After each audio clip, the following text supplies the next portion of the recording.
Grüezi und guten Abend. Mein Name ist Sven Lebon und ich begrüße Sie ganz herzlich zum grossen Schweizer Buchstabierquiz. Ich erkläre Ihnen daheim und Ihnen, Franz, ganz schön, wie das Spiel funktioniert. Wir haben 3 grossartige Preise zur Auswahl. Wenn es Ihnen, Franz, gelingt, einen von diesen Preisen richtig zu buchstabieren, natürlich auf Schweizerdeutsch, ja, gehört Ihnen der Preis. Alles klar? Alles klar. Wunder B-A-R. Und da sind die 3 Preise. Wählen Sie zwischen der Waschmaschine, dem Rasenmäher oder der Hauptpreis Kreuzfahrt durchs Kaspische Meer in einer 5-Sterne-Suite auf dem Schiff Küchenkästchen Kreuzschiffli. Was wollen Sie buchstabieren? Was wollen Sie gewinnen? Also die Reise, die wäre schon sehr toll, aber das ist sehr viel zum Buchstabieren mit dem langen Schiffsnamen. Das ist sehr fies. Nein, ich gehe auf Nummer sicher und nehme den Rasenmäher. Den kann man immer brauchen. Stimmt, ich brauche meinen auch eigentlich jeden Tag. Sie haben irgendjemanden mitgebracht? Jawohl, das ist so. Wer ist denn das, Ihre Freundin? Nein, das ist meine Cousine 2. Grades, ihre Tochter, die Mutter von ihrer Großmutter, von der Corona-Ersatzlehrerin aus dem Schulhaus. Also Ihre Freundin? Genau, ja. Ja, fangen wir gerade an. Was ist der erste Buchstabe von Rasenmäher? Also ist schon mal falsch. Nein, ich habe nur überlegt, jetzt fange ich an. Also, Rasen.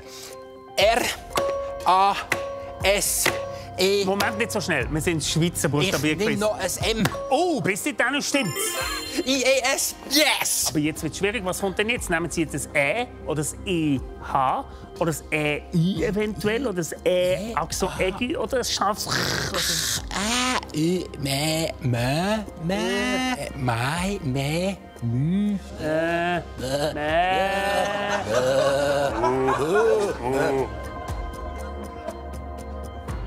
auf jeden Fall noch ein Oh, das ist richtig! Wow!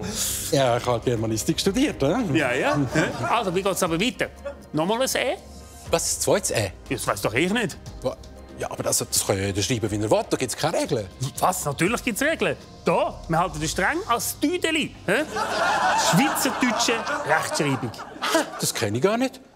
Tja, hätten Sie jetzt Schweizeristik studieren? Ja, verrückt. Aber dann nehme ich jetzt noch den Telefonjoker. Telefonjoker, jetzt wird's dramatisch da beim großen Schweizer Buchstabierquiz. Wem läutet Sie an? Was, es läutet jemand rein an? Das haben wir jetzt auch noch nie gehabt. Hallo?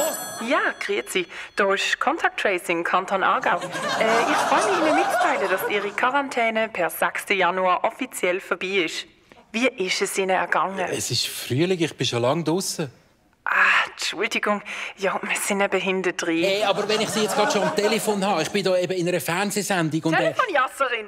Geil. Hey, tu schnell raus, du Schafsäckel. Hosen runter. Eichle schieben. Die Zeit ist abgelaufen, fertig. Na toll, dann nehme ich jetzt halt den 50-50-Joker. Jetzt kommt sie auch nicht mehr drauf an. Der 50-50-Joker, der Franz geht aufs Ganze. So, 50-50 von Rasenmäher. Es bleibt Rasen. Ja, immerhin, die Hälfte haben sie gehabt. Deswegen gewinnen sie einen kleinen Trostpreis, und zwar ein Stück Rasen zum daheim einpflanzen.